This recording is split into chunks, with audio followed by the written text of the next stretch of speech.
उत्तराखंड के सीएम पुष्कर सिंह धामी ने मां सिद्धिदात्री को समर्पित चैत्र नवरात्रि के नवम दिवस पर कन्या पूजन कराया। मुख्यमंत्री ने आदिशक्ति मां भगवती का आशीर्वाद प्राप्त करते हुए समस्त लोक कल्याण की प्रार्थना की।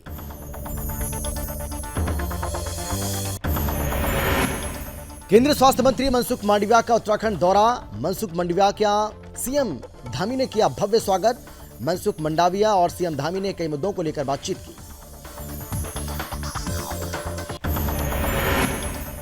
केंद्रीय गृह मंत्री अमित शाह उत्तराखंड के दौरे पर पहुंचे। सीएम धामी ने केंद्रीय गृह मंत्री से की मुलाकात। कई अहम मुद्दों को लेकर हुई बातचीत।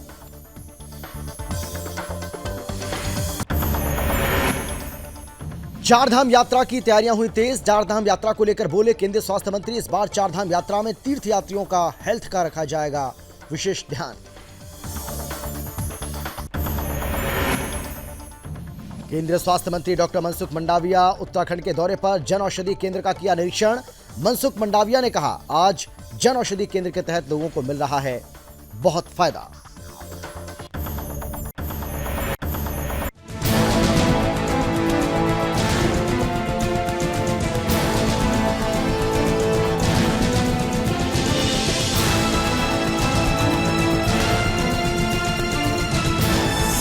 आप देख रहे हैं सुदर्शन न्यूज। नमस्कार, आप देख रहे हैं सुदर्शन न्यूज और मैं हूं आपके साथ अमित शर्मा। शाम के 4 बज चुके हैं और वक्त है अपना उत्तराखंड का। देवभूमि में चैत्र नवरात्रि के नवम दिवस पर और रामनवमी को उत्साह लगातार देखने को मिल रहा है। इसी कड़ी में उत्तराखंड के सीएम पुष्कर सिंह धामी ने मां सिद्धिदात्री को समर्पित चैत्र नवरात्रि के नवम दिवस और रामनवमी के पावन अवसर पर मुख्यमंत्री आवास में संपूर्ण विधि विधान से देवी स्वरूपा कन्याओं का पूजन किया। मुख्यमंत्री ने आदिशक्ति मां भगवती का आशीर्वाद प्राप्त करते हुए समस्त लोक कल्याण के लिए प्रार्थना की।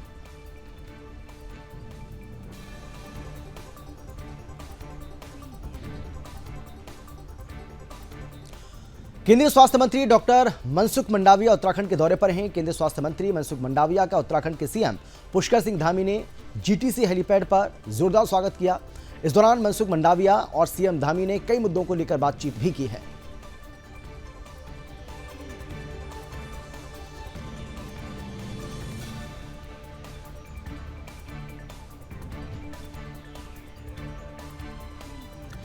केंद्रीय गृह और सहकारिता मंत्री अमित शाह उत्तराखंड के दौरे पर हैं। केंद्रीय गृह मंत्री अमित शाह का उत्तराखंड आने पर सीएम धामी ने भव्य स्वागत किया। इस दौरान सीएम धामी ने केंद्रीय गृह मंत्री से मुलाकात कर बातचीत भी की। आपको बता दें कि केंद्रीय गृह मंत्री का उत्तराखंड दौरा काफी अहम माना जा रहा है।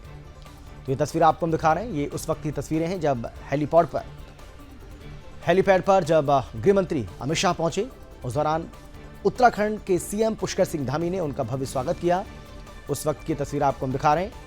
आपको बता दें कि केंद्रीय गृह मंत्री और सहकारिता मंत्री अमित शाह उत्तराखंड के दौरे पर हैं और उनका ये दौरा बहुत ज़्यादा महत्वपूर्ण माना जा रहा है। आपको बता दें कि पुष्कर सिंह धामी ने केंद्रीय गृह मंत्री से मुलाकात की है और कहा जा रहा है कि दोनों के बीच में कई ऐसे अहम मसले थे, राजनीतिक, सामाजिक, जिनको लेकर विस्तार से चर्चा हुई है।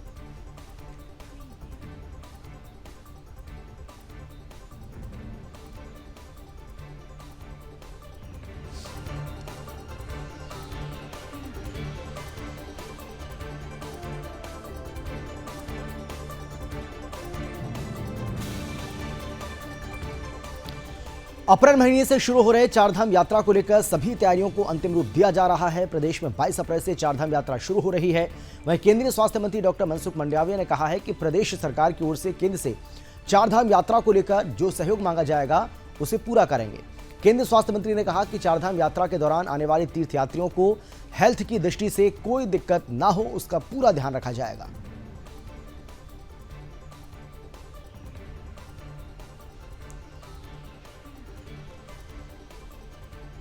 चारधाम यात्रा में हेल्थ मिनिस्ट्री की ओर से भारत सरकार का जो भी सहयोग मांगा जाएगा, भारत सरकार सहयोग करेगी और चारधाम यात्रा करने वाले यात्रिकों को हेल्थ की दृष्टि से कोई दिक्कत ना हो, उसके लिए पूरा ख्याल रखा जाए। तो केंद्रीय स्वास्थ्य मंत्री डॉक्टर मनसुख मांडविया आज 2 दिवसीय दौरे पर उत्तराखंड पहुंचे, जहां सुबह जॉली ग्रांट एयरपोर्ट पर स्वास्थ्य मंत्री डॉक्टर धन सिंह रावत और मदन कौशिक ने उनका भव्य स्वागत किया। 2 दिवसीय भ्रमण के दौरान केंद्रीय स्वास्थ्य मंत्री सीमांत जनपद चमोली के मलारी गांव में प्रवास करेंगे। वहीं केंद्रीय स्वास्थ्य मंत्री मनसुख मांडविया ने देहरादून स्थित कैनाल रोड पहुंचकर जन औषधि केंद्र का निरीक्षण किया। इस मौके पर स्वास्थ्य मंत्री धन सिंह रावत सहित स्वास्थ्य से जुड़े तमाम विभागीय अधिकारी मौजूद रहे। केंद्रीय स्वास्थ्य मंत्री मनसुख मंडाविया ने कहा कि आज जन औषधि केंद्र के तहत लोगों को सस्ती दवाइयां मिल रही हैं ताकि गरीब से गरीब जनमानस को स्वास्थ्य लाभ मिल सके और कम कीमत पर उचित दवाइयां भी खरीद सके।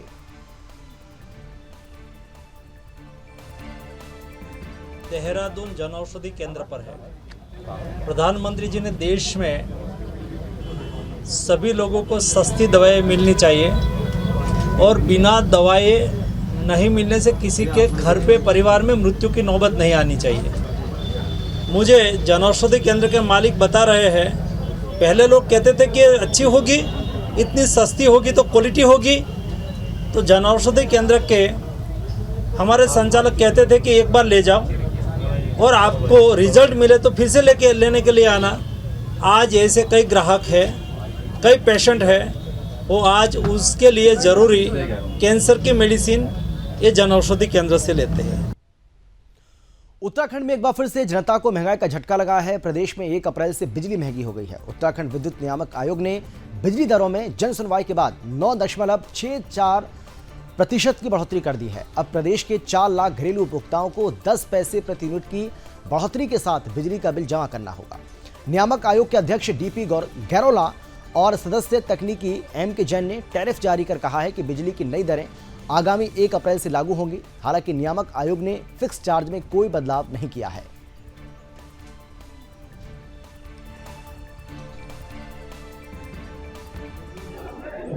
ये बहुत कन्फ्यूजन है लोगों को कि अगर 2 महीने का बिल जिनका आ रहा है, वैसे तो अब हमने इस बार के टैरिफ में उनको लिख दिया है कि आप पर मंथ बिल इशू करेंगे, लेकिन जो ये बात आ रही है कि साहब 2 महीने में हमें 100 यूनिट एक बार मिलती है, ऐसा नहीं है। अगर आप बिल कैलकुलेट करोगे तो 100 यूनिट पर मंथ के हिसाब से, अगर 2 महीने का बिल आएगा तो आपको 200 यूनिट जो है वो 0 से 100 वाला जो रेट है उसके हिसाब से लगती हैं। इसलिए वो किसी को भी कोई नुकसान हो ही नहीं सकता उसमें, ये बात बिल्कुल नहीं है। और जो आप रिबेट तो हम दे ही रहे हैं उसको अपने 1.25 की जगह डोमेस्टिक में रिबेट डोमेस्टिक हर कंज्यूमर के लिए है 1.5% कर दिए, अगर विदिन 10 डेज वो बिल पेमेंट कर देता है तो। UERC द्वारा वर्ष 23-24 का टैरिफ निर्धारण किया गया है, जिसमें कि UPCL, उज्ज्वल और पिटकुल के द्वारा जो 29% का डिमांड किया गया था उसके अगेंस्ट जो टैरिफ इस टाइम चल रहा है आफ्टर APPS, उसमें सिर्फ 1.79% की बढ़ोतरी हुई है और जो लास्ट ईयर मार्च में टैरिफ दिया गया था उससे 9.64% की टैरिफ की बढ़ोतरी की गई है। केंद्रीय गृह मंत्री अमित शाह आज बृहस्पतिवार को हरिद्वार के दौरे पर हैं। अमित शाह गुरुकुल, ऋषिकुल और पतंजलि में होने वाले 3 कार्यक्रमों में शामिल हो रहे हैं। कई कार्यक्रम में गुरुकुल कांगड़ी विश्वविद्यालय में कार्यक्रम शामिल हुए। आपको बता दें कि केंद्रीय गृह मंत्री अमित शाह के दौरे को लेकर देवभूमि में पूरी तैयारियां पहले से ही की गई हैं। पुलिस प्रशासन की तरफ से गृह मंत्री अमित शाह के दौरे को लेकर सुरक्षा के पुख्ता इंतजाम किए गए। साथ ही गृह मंत्री के स्वागत को लेकर पहले से ही इंतजाम किए गए थे।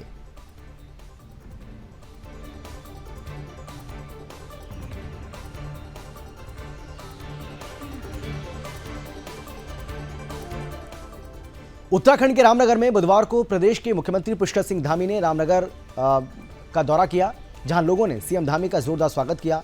इस दौरान सीएम धामी ने रोडवेज बस स्टेशन परिसर में रामनगर विधानसभा में विकास योजनाओं का शिलान्यास और लोकार्पण भी किया।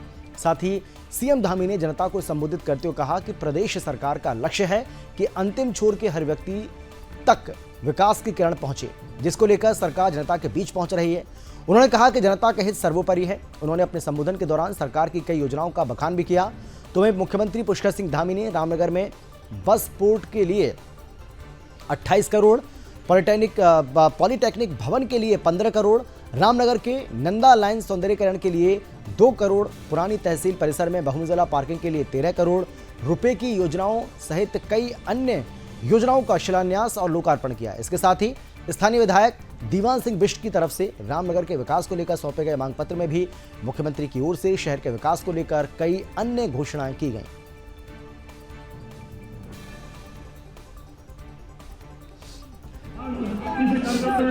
मोदी जी के नेतृत्व में पूरा देश आज G20 की अध्यक्षता कर रहा है और आज भारत केवल एक क्षेत्र में नहीं, अनेकों क्षेत्रों में आज दुनिया का नेतृत्व करने वाला भारत बन गया है, समर्थ भारत बन गया है और ऐसा भारत जो दुनिया को दिशा देने वाला भारत है। और हम भी उत्तराखंड में चूंकि हर क्षेत्र में आज प्रधानमंत्री मोदी जी के प्रेरणा से आगे बढ़ रहे हैं, तो जो भी आगे के कार्यक्रम आएंगे उन सभी के लिए हम तैयार हैं। पूरे देश में जाएगी, पूरी दुनिया में। सर हमारा बहुत प्रमुख स्थल है, जहाँ यहाँ पर इतना बड़ा कॉर्पोरेट है और एक तरफ से मैं कहूँ कि पर्यटन की नगरी भी है। तो निश्चित रूप से जो भी यहाँ के विकास के लिए जरूरी है, जो यहाँ के लोगों के लिए अवस्थापना के लिए जरूरी है, उन सभी कामों को आज घोषणा के रूप में सम्मिलित किया है। और घोषणा के अलावा जो आगे भी हमारी योजनाबद्ध जो प्लानिंग है, उस प्लानिंग में भी उन सभी को सम्मिलित करते हुए इस शहर का या आसपास के क्षेत्रों का विकास सुनिश्चित। तो सीएम धामी ने रामनगर वासियों को बड़ी सौगात दी है। उस वक्त की तस्वीर आपको दिखा रहे हैं। यहाँ पर आपको बता दें कि कई योजनाओं का शिलान्यास उनकी ओर से किया गया। इसके साथ ही कई ऐसी योजनाएं भी थी जिनका उद्घाटन भी किया गया। इस दौरान सीएम को अपने बीच पाकर लोग बहुत ज्यादा खुश यहाँ पर नजर आ रहे थे। और हो भी क्यों ना, क्योंकि रामनगर वासियों को करोड़ों रुपए की बड़ी सौगात यहाँ सीएम पुष्कर सिंह धामी की ओर से दी गई है।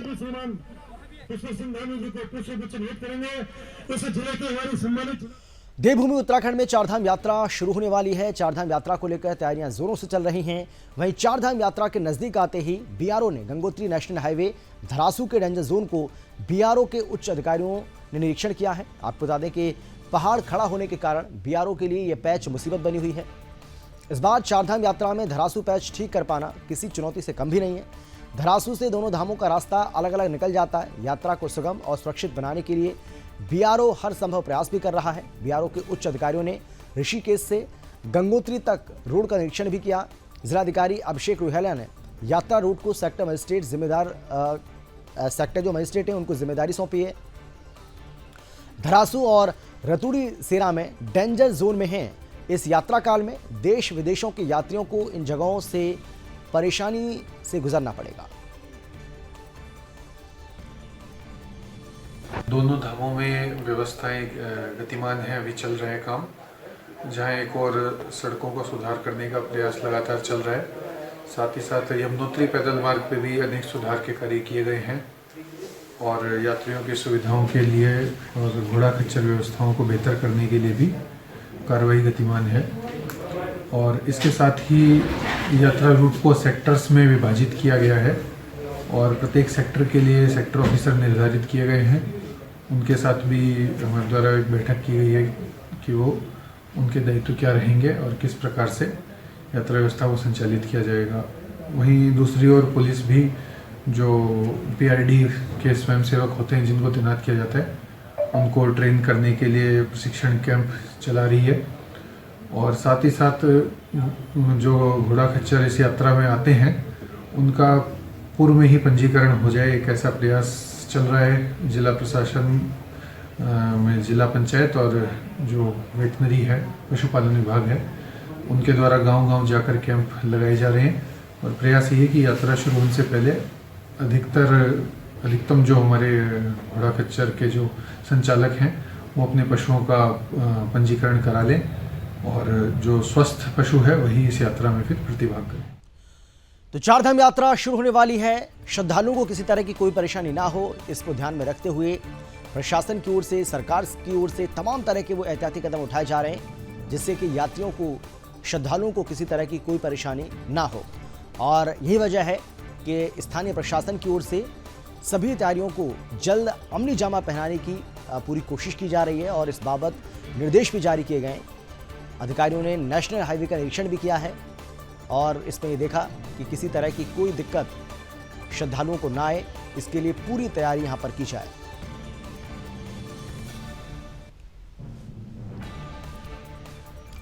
जनपद उधम सिंह नगर खटीमा में कांग्रेस पार्टी के आक्रोशित कार्यकर्ताओं और समर्थकों ने संसद सदस्यता जाने के बाद, यानी कि राहुल गांधी की संसद सदस्यता जाने के बाद अब विरोध प्रदर्शन किया है और खटीमा में उपजिला अधिकारी कार्यालय तक वो पहुंचे, जहां उपजिला अधिकारी रविंद्र बिष्ट के माध्यम से महामहिम राष्ट्रपति के नाम ज्ञापन भेजकर सदस्यता को तुरंत बहाल करने की गुहार लगाई। इस दौरान कांग्रेस समर्थकों ने बीजेपी पर निशाना भी साधा।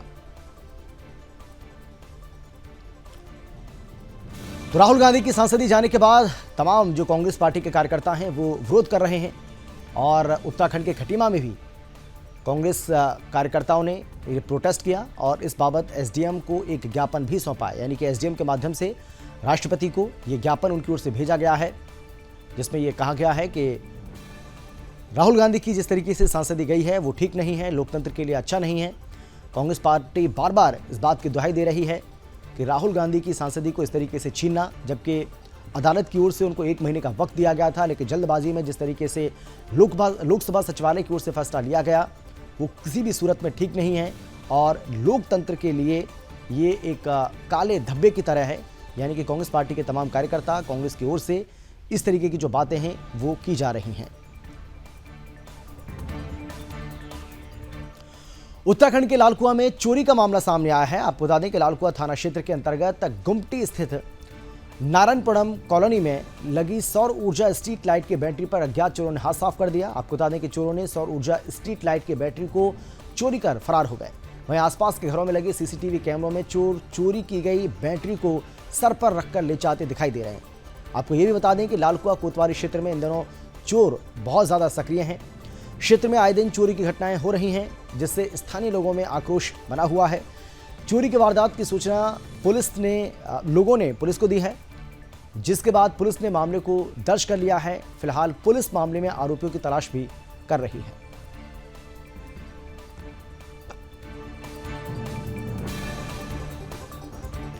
उत्तराखंड के मसूरी में नगरपालिका में व्याप्त भ्रष्टाचार और अनियमितताओं को लेकर शिकायत की गई है। जांच शहरी विकास विभाग ने शुरू कर दी है, जिसको लेकर गुरुवार को अपर निदेशक की 5 सदस्यीय टीम के साथ मसूरी नगरपालिका परिषद पहुंचे। शासन स्तर पर नगरपालिका प्रशासन और पालिका अध्यक्ष की तरफ से किए गए भ्रष्टाचार और अनियमितताओं को लेकर की गई शिकायतों की जांच शुरू कर दी है, जिससे नगरपालिका में हड़कंप मच गया है। आपको बता दें कि शिकायतकर्ता ने मसूरी नगरपालिका ई टेंडर में घोटाले का आरोप लगाया। वहीं रेंजर झूले की स्थापना और संचालन, लाइब्रेरी, कार पार्किंग, अन्य निर्माण कार्यों में निविदाओं को लेकर घोटाले का आरोप लगाया गया। फिलहाल मामले में आगे की कार्रवाई जारी है।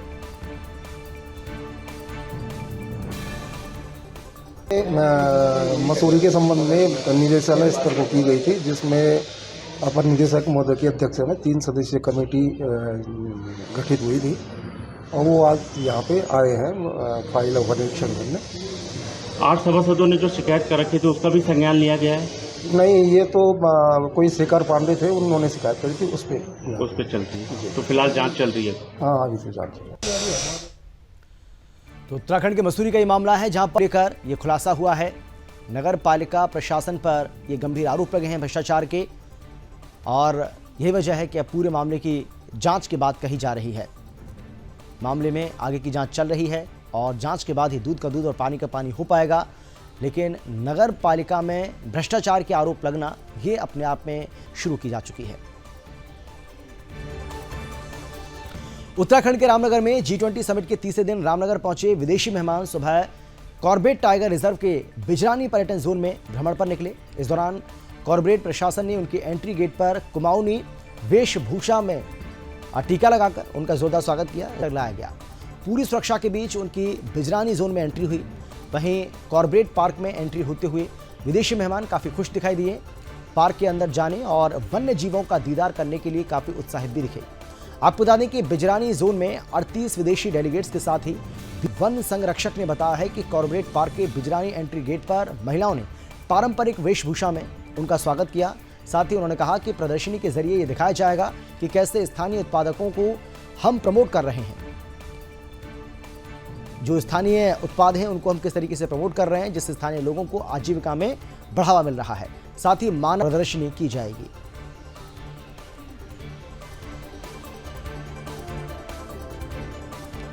संघ प्रमुख मोहन भागवत जी देर शाम हरिद्वार पहुंचे, जहां संघ प्रमुख मोहन भागवत जी का भव्य स्वागत किया गया। इस दौरान चतुर्वेद पारायण और आगे भी रहेगा। उन्होंने नव सन्यासियों को संबोधित करते हुए कहा कि भगवा पहनने का मतलब है कि आप सनातन की प्रतिष्ठा बढ़ाने का संकल्प ले रहे हैं।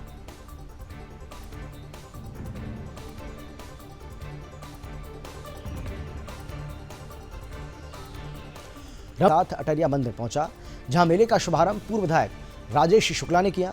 शुभारंभ अवसर पर पूर्व विधायक राजेश शुक्ला ने कहा है कि क्षेत्र की सबसे पौराणिक मेला अटरिया मेला बीते सैकड़ों वर्षों से रुद्रप्रयाग में लगता है। आपको बता दें कि भूमाफियाओं और धर्म विरोधी लोगों की वजह से मां अटरिया के मेले का स्वरूप निरंतर सिमटता जा रहा है।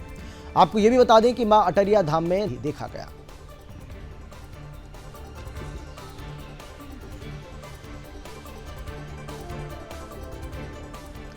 उत्तराखंड के उधम सिंह नगर जनपद से दुखद खबर सामने आई है। आपको बता दें कि G20 की ड्यूटी पर तैनात पुलिसकर्मी नीरज की अचानक रात रहस्यमयी परिस्थितियों में मौत हो गई।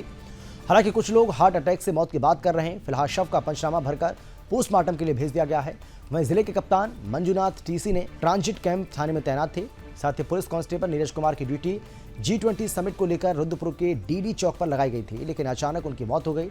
इस पूरी घटना से पुलिस विभाग में मातम पसरा हुआ है। फिलहाल मामले में जांच चल रही है।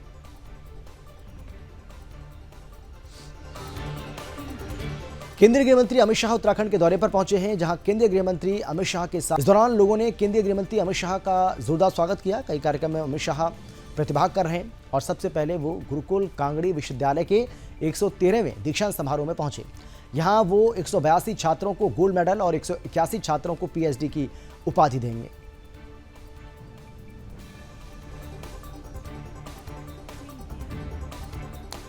तो केंद्रीय गृह मंत्री अमित शाह का उत्तराखंड दौरा, जिसका बारे में हम रहा है, आपको बता दें कि एक दीक्षांत समारोह में उन्होंने भाग लिया है। कांगड़ी विश्वविद्यालय के दीक्षांत समारोह में शामिल हुए हैं गृह मंत्री अमित शाह और यहां पर उन्होंने छात्रों को PhD की डिग्री दी है, PhD की उपाधि प्राप्त दी है। और इसके साथ ही आपको बता दें कि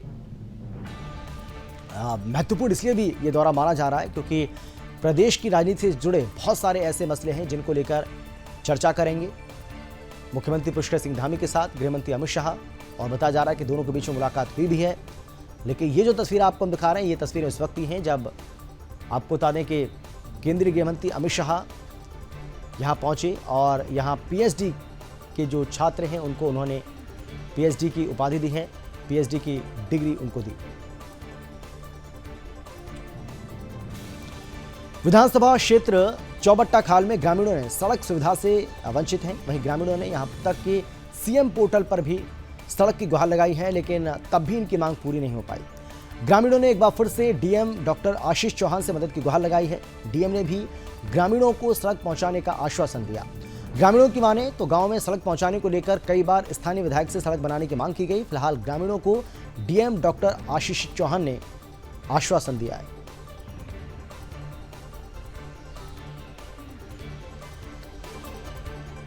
हमें आश्वासन मिल रहा है, आश्वासन पे आश्वासन देते देते इन्होंने पूरे 10 साल निकल चुके।